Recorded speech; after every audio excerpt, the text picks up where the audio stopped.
Haleluya, Shalom, salam jumpa kembali dengan saya Willy Marbaung di YouTube channel saya. Dan hari ini saya mau bahas mengenai pemulihan buat kamu yang sudah jatuh ke dalam dosa perzinahan. Karena belakangan ini ada banyak sekali teman-teman yang WhatsApp kepada saya, yang chat saya, yang messenger saya, yang mengatakan bahwa mereka itu sudah pernah jatuh ke dalam dosa perzinahan. Lalu bagaimana supaya lepas dari itu? Memang dosa perzinahan adalah dosa sangat mengikat.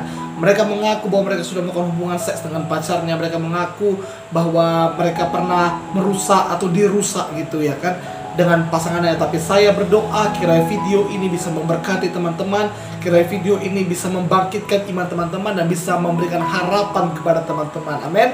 Kita percaya kita hidup di dalam kasih karunia Tuhan, kita hidup di dalam anugerah Tuhan yang sempurna, dan Alkitab mengatakan tidak ada yang dapat memisahkan kita dari kasih Tuhan. Dosa manapun, setan manapun tidak dapat memisahkan kita dari kasih Tuhan. Kasih Tuhan jauh lebih besar daripada dosamu. Pengorbanan Tuhan Yesus di atas kayu salib sangat besar dan sangat kuat, sehingga tidak bisa membawamu tidak bisa dosa menarikmu ke neraka. Tapi ketika kau mau datang kepada Tuhan, meminta ampun kepada Tuhan, bertobat sungguh-sungguh, maka Tuhan pasti akan menerimamu. Tuhan pasti akan mengampuni segala dosamu. Tuhan pasti akan memulihkan hidupmu. Amin. Mari kita akan lihat dari Alkitab hari ini bagaimana kisah daripada seorang yang jatuh ke dalam dosa perzinahan dan Tuhan mengampuni dia. Dia adalah orang yang hebat, dia adalah orang yang diurapi oleh Tuhan, dia adalah orang yang berkuasa, tetapi ia juga bisa jatuh ke dalam dosa perzinahan. Karena banyak anak-anak muda jatuh bukan ketika dia gagal dalam pendidikannya. Banyak anak muda jatuh bukan dia gagal dalam karirnya, bukan dia bangkrut dalam usahanya, bukan dia gagal dalam pelayanannya. Tapi banyak anak muda jatuh karena apa? Karena dia tidak bisa menguasai dirinya, sehingga ia jatuh ke dalam dosa perzinahan dengan pacarnya. Oke, itu sebabnya masalah anak-anak muda, perzinahan, jatuhnya anak-anak muda tidak jatuh dalam pendidikannya, tidak jatuh dalam pekerjaannya, tidak jatuh dalam pelayanannya, tapi jatuh dalam dosa perzinahan, jatuh saat ia pacaran.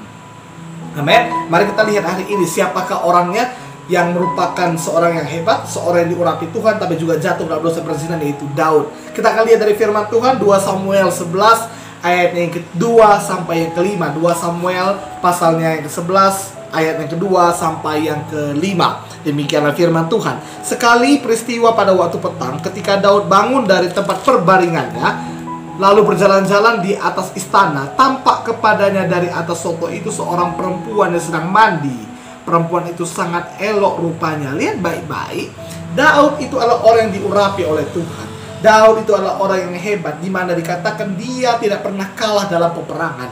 Bahkan saat peperangan pertamanya pun dia tidak kalah. Ketika dia sudah diurapi Tuhan menjadi raja dan dia datang ke medan perang, di mana ada Goliat, di mana saat itu Raja Saul tidak berani untuk melawan Goliat. Abang-abangnya Daud yang merupakan orang-orang yang sudah dilatih dalam berperang tidak berani menghadapi Goliat itu. Tetapi Daud yang baru saja diurapi menjadi raja, tidaklah dilatih dalam peperangan, tidaklah mempunyai senjata apa-apa, hanya batu dan ketapel. Tapi ia berani datang, dan Goliat itu mengatakan bahwa pada hari ini aku akan menyerahkan, aku akan membunuh kalian semuanya. Tapi Daud mengatakan, tidak, aku yang akan bunuh engkau. Dia menang dalam peperangan pertamanya, dia menang dalam pertempuran pertamanya, dia tidak pernah gagal. Banyak peperangan yang dilewati oleh Daud, dia tidak pernah gagal karena Tuhan mengurapinya. Tapi lihat baik-baik di mana dia jatuh. Ketika dia sedang jalan-jalan,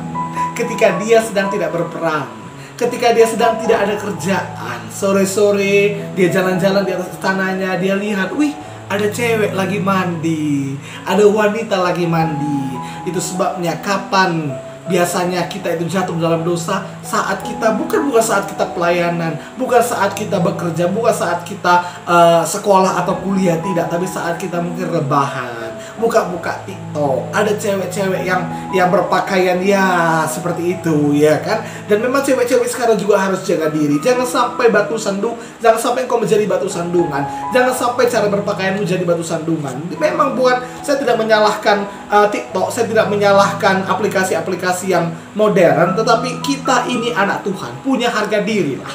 Taulah berpakaian yang baik dan benar. Amin. Nah, itu sebabnya Daud jatuh ketika apa? Ketika dia jalan-jalan dan dia lihat, Batsheba lagi mandi, ada wanita lagi mandi. Dan mari kita lihat selanjutnya. Ayat 3, lalu Daud menyuruh orang bertanya tentang perempuan itu, dan orang berkata, itu adalah Batsheba binti Eliam, istri Uria orang Het itu. Sesudah itu Daud menyuruh orang mengambil dia. Perempuan itu datang kepadanya. Lalu Daud tidur dengan dia. Perempuan itu baru selesai membersihkan diri dari kenajisannya. Kemudian pulanglah perempuan itu ke rumahnya. Lalu mengandunglah perempuan itu, dan disuruhnya orang memberitahukan kepada Daud demikian, aku mengandung. Wow, ini dosa perzinahan. Seorang raja, seorang yang berkuasa, seorang raja yang diurapi oleh Tuhan pada masa itu jatuh ke dalam dosa perzinahan, jatuh ke dalam dosa hawa nafsu. Itu sebabnya Daud yang orang yang diurapi Tuhan tidak pernah gagal dalam pertempurannya. Gagal ketika apa? Ketika dia jatuh ke dalam dosa perzinahan. Itu sebabnya teman-teman sekalian, saya tidak mengatakan diri saya suci. Saya tidak mengatakan diri saya lebih suci, lebih kudus daripada teman-teman sekalian. Sama-sama kita orang berdosa. Sama-sama kita orang yang pernah jatuh ke dalam dosa. Tapi ingat baik-baik, ketika kita di masa muda kita, mari kita jaga hidup kita. Mari kita jaga kekudusan hidup kita. Saat kita pacaran, janganlah pacaran berdua-duaan dalam satu rumah berdua, atau pergi check-in ke hotel. Jangan demikian. Itu bukanlah memancing, itu bukanlah cinta, tapi itu hanya memancingmu kepada dosa. Itu hanya membawa kepada hawa nafsu. Itu sebabnya jangan, hindari itu. Amin, hindari itu. Jangan pernah menanyakan kepada pacar atau bertanya kepada pacar, sayang, ayolah. Aduh, jangan demikian. Saya udah pernah bahas ya, ciri-ciri cowok nafsuan itu gimana. Nah, saya nanti akan bahas bagaimana perbedaan antara cinta dengan nafsu. Nafsu itu berbeda dengan cinta, dan cinta berbeda dengan nafsu. Kalau teman-teman sudah pernah mengikuti video saya di channel saya ini, maka saya pernah bahas mengenai cinta versus nafsu. Ada orang di Alkitab, ya tidak jauh-jauh, yaitu anaknya Daud sendiri. Ada orang di Alkitab yang dia itu nafsu, ya, dia itu cinta, tapi didasari dengan nafsu, bukan dengan cinta yang benar. Dia nafsu dengan adiknya sendiri. Setelah itu dia perkosa adiknya, dan setelah dia perkosa, ujung-ujungnya dia bisa benci. Itu betul-betul aneh. Dan saya dapat kesimpulan bahwa cinta berbeda dengan nafsu. Amin. Jangan katakan, aku kan cinta sama dia makanya aku mau. Dengarkan saya baik-baik. Kalau memang kau cinta pada dia, maka engkau menolak tawaran dia itu. Ingat baik-baik, laki-laki biadab adalah laki-laki yang memberikan cinta demi mendapatkan seks. Dan wanita bodoh adalah wanita yang mendapatkan atau menerima seks demi mendapatkan cinta. Memberikan seks, memberikan kepuasan seks, memberikan dirinya untuk dirusak demi mendapatkan cinta. Jangan demikian. Ingat wanita-wanita, perempuan-perempuan, engkau tidak mendapatkan cinta dari laki-laki yang demikian. Kalau misal dia mengajak kamu dengan alasan, kamu kan cinta sama aku kan? Itu sebabnya jangan demikian. Wanita-wanita juga jangan jadi wanita-wanita penggoda.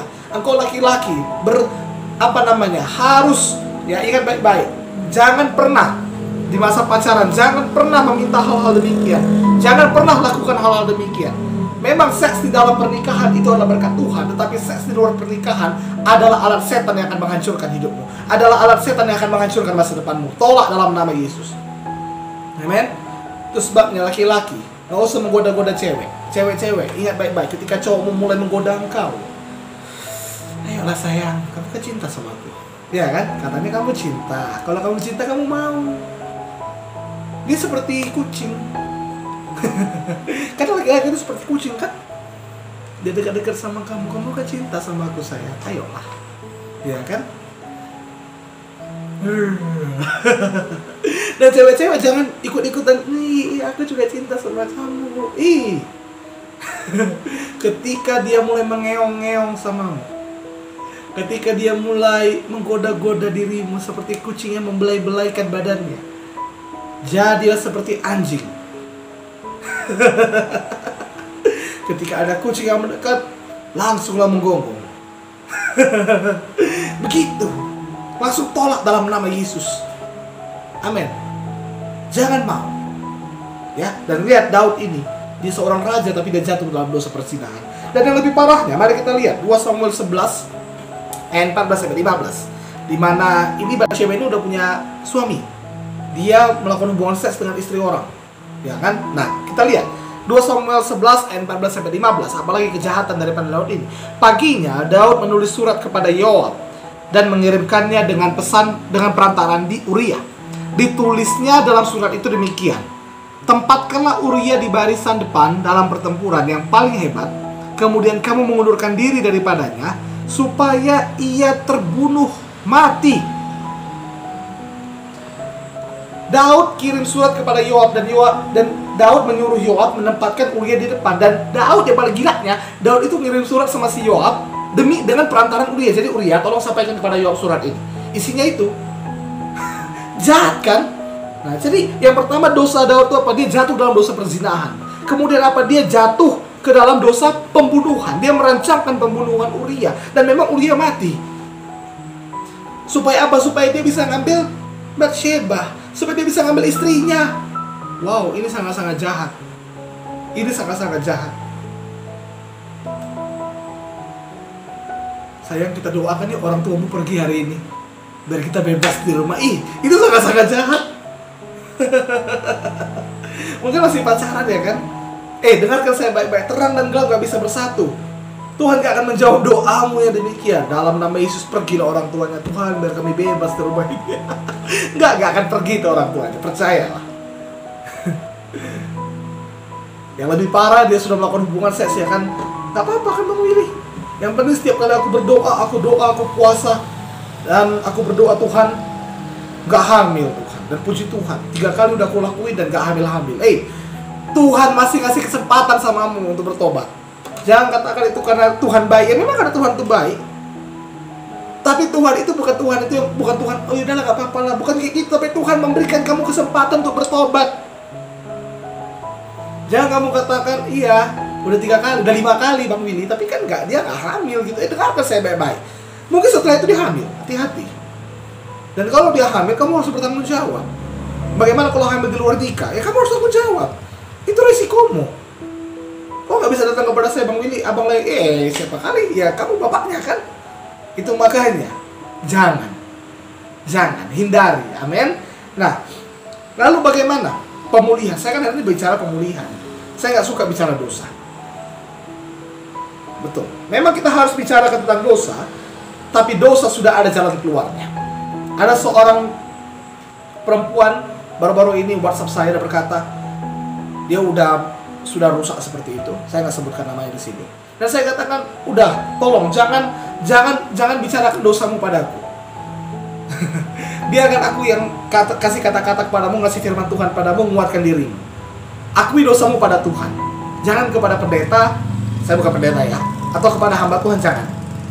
Tapi akui dosamu kepada Tuhan. Dan kalau memang kamu itu pengen ngasih tahu kepada hamba Tuhan, kepada pendeta, kasih tahu. Tapi kalau hamba Tuhan tidak perlu menanyakan dosa seseorang, engkau tidak perlu mengakui dosa kepada hamba Tuhan atau pendeta. Karena apa? Karena pendeta gak mati untukmu. Saya gak mati untukmu. Yesus yang mati untukmu. Amin. Dan itu makanya kalau misalnya saya sekarang, kalau misalnya ada yang konseling sama saya gak pernah tanyakan, apa rupanya yang kau buat? Coba ceritakan kepadaku secara detail. Berapa kali kalian buat itu? Di mana kalian buatnya? Yang nafsuan itu siapa sekarang? Saya atau dia? Karena banyak ada hamba Tuhan kayak gitu, ada pelayan Tuhan ya kan. Ketika dia melayani orang yang jatuh dalam dosa perzinahan, dia bilang, coba ceritakan kepadaku secara detail apa yang telah kau perbuat. Secara detail, terangsang kau dengarnya kan? Itu makanya jangan ada orang munafik. Amin. Pelayan Tuhan jangan jadi orang munafik. Amin. Nah, kita lihat bagaimana pertobatan Daud. 2 Samuel 12 ayat 13 sampai 14. Dia diperingati oleh Nabi Nathan. 2 Samuel 12 ayat 13 sampai 14. Lalu berkatalah Daud kepada Nathan, aku sudah berdosa kepada Tuhan. Dan Nathan berkata kepada Daud, Tuhan telah menjauhkan dosamu itu dan engkau tidak akan mati. Walaupun demikian, karena engkau dengan perbuatan ini telah sangat menista Tuhan, pastilah anak yang lahir bagimu itu akan mati. Dan memang anak yang dikandung Batsheba yang pertama mati. Ya, anak itu mati karena memang begitulah hukum Tuhan. Dan puji Tuhan, kita hidup dalam perjanjian baru. Kita hidup dalam zaman kasih karunia Tuhan, di mana Tuhan tetap menerima kita, Tuhan tetap mengampuni kita. Dengarkan saya baik-baik, bukan berarti engkau melakukan hubungan seks dengan pacarmu, dan bukan berarti saya melegalkan. Ingat baik-baik, saya tidak melegalkan hubungan seks sebelum nikah. Tapi kalau engkau sudah terlanjur, kan bukan berarti petir langsung datang menyambar-nyambar dan ada suara yang mengatakan kau akan mati gitu, kan enggak. Ya kan? Tetapi memang Tuhan itu adil. Ada aja hukumannya. Tapi ketika engkau mau bertobat, engkau mau datang dan engkau berkata, aku udah berdosa, Tuhan ampuni aku, Tuhan aku mengaku dosaku, Tuhan aku mau bebas dari ini, lepaskan aku dari dosa ini, lepaskan aku dari ikatan-ikatan roh perzinahan ini. Dan kalau kamu betul-betul mau sungguh-sungguh bertobat, Tuhan tetap mengampunimu, Tuhan tetap menerimamu, Tuhan tetap mengasihimu. Amin. Nah, selanjutnya kita akan lihat bagaimana Daud dipulihkan. Dari 2 Samuel 12 ayat yang ke-24 sampai yang ke-25, saya bacakan. 2 Samuel 12 ayat 24 sampai 25, demikianlah firman Tuhan. Kemudian Daud menghibur hati Batsyeba istrinya. Ia menghampiri perempuan itu dan tidur dengan dia. Dan perempuan itu melahirkan seorang anak laki-laki. Lalu Daud memberi nama Salomo kepada anak itu. Tuhan mengasihi anak itu. Dan dengan perantaraan Nabi Nathan, ia menyuruh menamakan anak itu Yedija oleh karena Tuhan. Dan Salomo kita tahu adalah juga yang menjadi raja di Israel, raja ketiga orang Israel. Lihat baik-baik, Tuhan punya rencana yang indah buat anak yang demikian. Walaupun yang pertama anaknya mati karena memang itu hukuman Tuhan kepada Daud. Dan kita bersyukur saat ini tidak ada hukuman seperti itu dari Tuhan. Kita bersyukur Tuhan sangat mengasihi kita. Apakah Tuhan itu berubah? Dengarkan baik-baik. Dosa semakin luar biasa. Dosa semakin luar biasa. Kalau kita lihat di zaman Alkitab, perzinahan itu ya seperti ini, dosa itu sangat aib gitu. Tapi kalau sekarang kayaknya dosa itu sangat luar biasa. Kenapa? Sangat biasa jadinya. Dosa yang jadi sangat luar biasa semakin marak dan itu jadi biasa. Allah, hamil di luar nikah itu biasa. Nggak perawan lagi itu biasa. Dengarkan baik-baik. Dengarkan baik-baik. Jangan pernah melakukan hubungan seks sebelum nikah. Seks itu suci. Seks itu berkat Tuhan. Amin. Dan kalaupun engkau sudah terlanjur berbuat dosa, engkau terlanjur melakukan hubungan seks dengan pacarmu, dengan siapapun itu, datang pada Yesus. Akui dosamu kepada Tuhan. Minta ampun kepadanya. Tuhan pasti menerimamu. Engkau dikasihi oleh Tuhan. Alkitab mengatakan, seberapa besar pun dosamu, semerah apapun dosamu, semerah-merah kirmizi pun dosamu, Tuhan dapat memutihkannya seperti salju. Tuhan dapat menghapuskannya. Tuhan itu bisa lupa. Dia bisa melupakan segala dosa kita. Alkitab mengatakan Tuhan melupakan segala pelanggaran kita ketika kita mau datang kepadanya, mau bertobat, mau minta ampun, dan sungguh-sungguh hidup di dalamnya. Itu sebabnya jangan merasa rendah diri. Jangan merasa aku gak diterima lagi, aku sudah hancur, aku sudah rusak. Ada banyak mungkin wanita, paling banyak ini wanita. Mengapa? Karena wanita itu korban. Karena wanita itu mendapatkan bekas yang tidak akan disembuhkan, yang tak akan tersembuhkan lagi.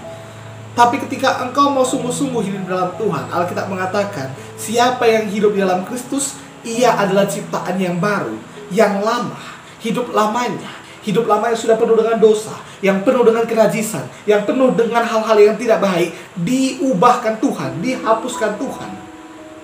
Dan dia dijadikan Tuhan ciptaan yang baru. Sudah berlalu semua itu yang lama, dan hidup yang baru, hidup di dalam Yesus, hidup yang penuh pengharapan, hidup yang penuh dengan masa depan yang indah, ada diberikan kepadamu. Amin. Itu sebabnya jangan merasa rendah diri, jangan merasa nggak layak. Kalau engkau mengatakan aku nggak layak lagi Bang Willy, aku udah rusak, keluargaku nggak nerima aku lagi, sekalipun ayahmu dan ibumu meninggalkan engkau, Tuhan tetap menyambut engkau. Sekalipun dunia ini menolak engkau, engkau ditolak, Tuhan tetap menerimamu. Penerimaan Tuhan atas hidupmu, penerimaan Tuhan buat engkau, itu tanpa syarat. Kuncinya engkau mau datang kepada Tuhan.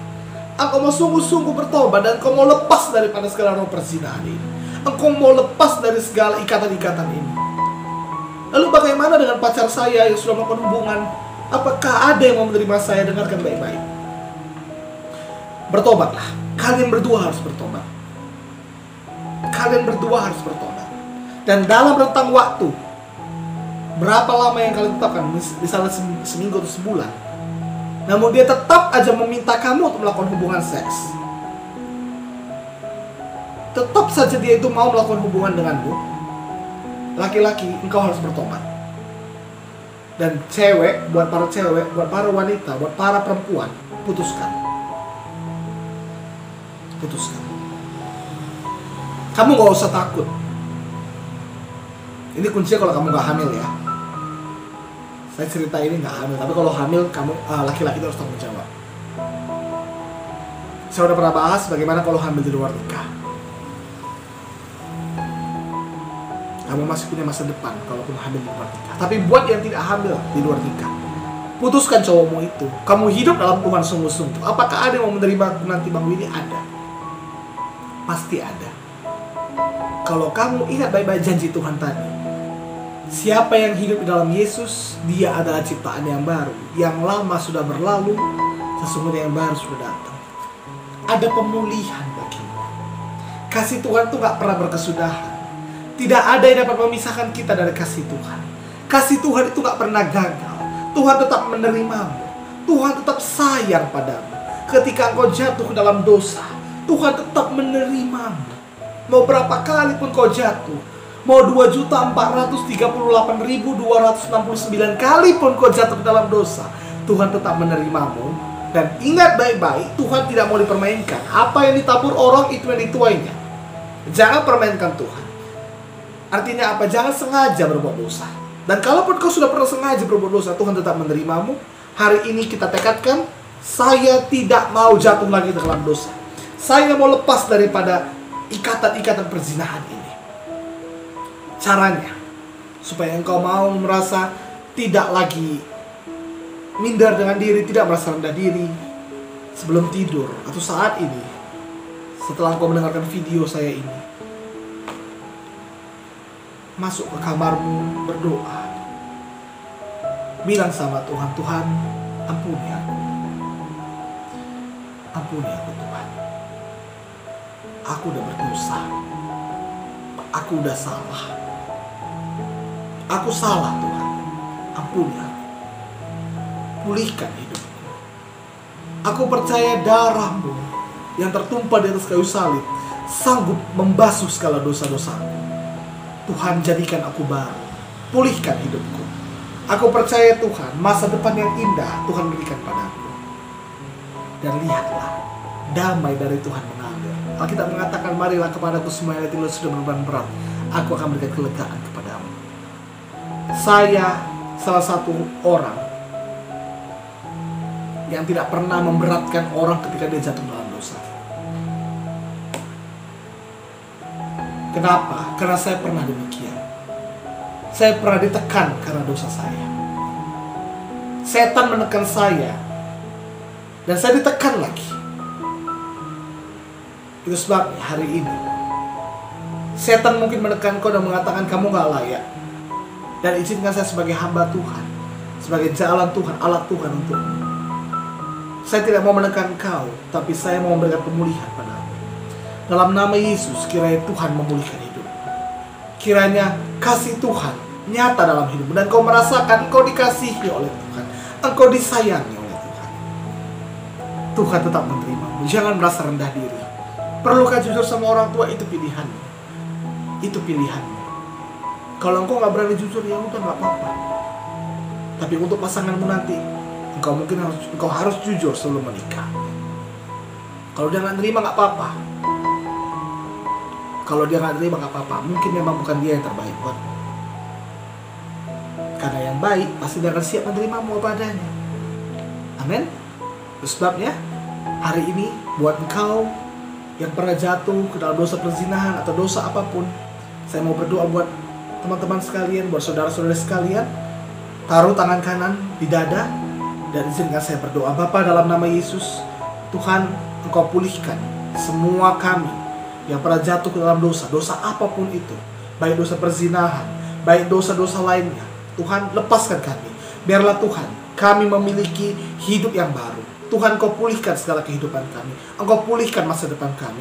Dan biarlah Tuhan, masa depan yang baik, masa depan yang penuh harapan, itu yang Kau jadikan dalam hidup kami. Itulah yang Kau berikan dalam hidup kami. Tuhan, tidak ada rasa minder. Segala tipuan setan, segala dakwaan iblis, kami hancurkan dalam nama Yesus. Segala ikatan-ikatan belenggu kenajisan, kami tolak, kami hancurkan, kami putuskan dalam nama Yesus. Di dalam nama Yesus kami berdoa, dan kami percaya ada kuasa-Mu, ada pemulihan daripadamu, ada kasih-Mu yang mengalir. Di dalam nama Yesus kami sudah berdoa. Haleluya. Amin, amin, amin. Tetap semangat, tetap percaya bahwa Tuhan mengampunimu. Hidup di dalam Tuhan sungguh-sungguh, hidup melayani Tuhan, ikut Yesus sungguh-sungguh, dan percaya ada pemulihan, ada masa depan yang indah yang Tuhan berikan dalam hidupmu. Saya berdoa, kiranya saya bagikan ini boleh jadi berkat buat teman-teman sekalian. Saya berharap ada teman-teman yang diberkati, yang menonton video ini betul-betul diberkati dan menerima pemulihan dari Tuhan. Sampai jumpa di video-video saya berikutnya. Terima kasih buat teman-teman yang sudah menonton, dan teman-teman boleh bagikan video ini sehingga boleh menjadi berkat bagi orang lainnya. Haleluya, Tuhan Yesus memberkati kita semuanya. Shalom.